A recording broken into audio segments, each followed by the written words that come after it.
Welcome to Sustainable CT Actions and Impact Review Special Edition, brought to you in part by our good friends at the Tremaine Foundation. Remember, the Emily Hall Tremaine Foundation seeks and funds innovative projects that advance solutions to basic and enduring problems, and we are so glad they do.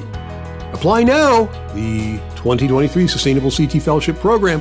The deadline of February 20 is quickly approaching to apply to be a Sustainable CT Fellow for the summer of 2023.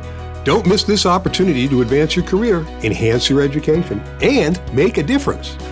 For your edification, your enlightenment, and your entertainment too, the February episode of The Impact is now available. We caught up with Sam Gold, Executive Director of the Lower Connecticut River Valley Council of Governments. Sam was a great guest, and we solved all of Connecticut's problems in under an hour. Don't believe me? Check it out. It's available right now at sustainablecT.org or wherever you get your podcasts. Remember, we've got the next in our Climate Leader webinar series coming up, Becoming a Bicycle-Friendly Community. More than 500 communities across the nation have achieved the Bicycle-Friendly Community designation from the League of American Bicyclists. Beyond making your community a welcome place for two-wheelers, you can earn 10 points for your town as a part of your Sustainable CT certification. February 23, 11 to 11:45 a.m. But wait, there's more! Our Climate Leader webinar series continues in March with streamlining solar permitting in your community. Hear from representatives from the Great Plains Institute and Cadmus as they discuss the SolSmart designation program and how they can help your community achieve national recognition at no cost, March 22, 11 a.m. to 12 p.m.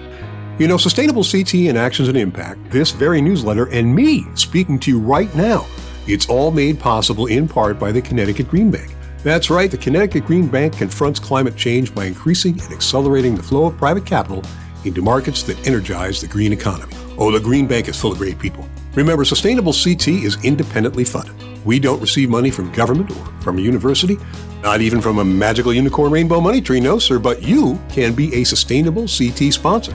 Find out how at sustainablecT.org. You'll be glad you did. DEEP is stepping deep into waste management. Yes, they are. As a follow-up to Governor Lamont's recent announcement of key waste management proposals, the Department of Energy and Environmental Protection has announced next steps in addressing the future of waste management in Connecticut, including a comprehensive materials management strategy draft amendment. Comments on that are due by March 10th. They have $1.5 million in state grant funding available through the Sustainable Materials Management Grant Program. An informational webinar is on March 7th and applications are due by March 31st.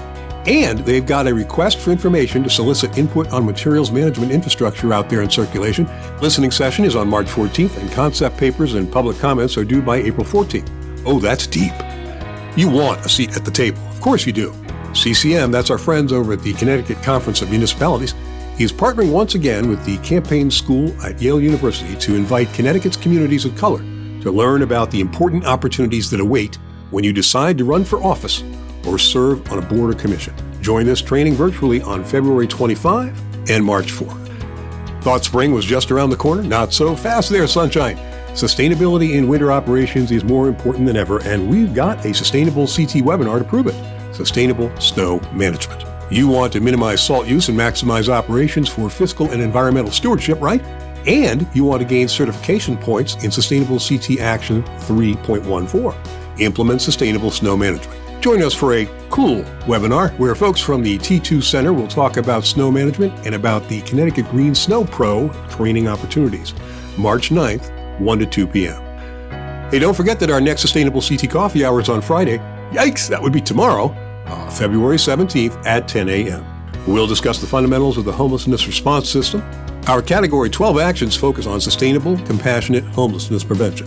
Staff from the Connecticut Coalition to End Homelessness and coordinated access network providers from across the state will be on hand to provide information and answer your question. Get your Java while it's hot. Register at where else? sustainablecT.org. Remember, you can join us for informal discussions most third Fridays of each month at 10 a.m. We share program updates and resources, explore your questions, and strengthen the network of Sustainable CT Champion. These sessions are always free, and oh yes, free is good, and open to all. And speaking of housing, here's something to write home about.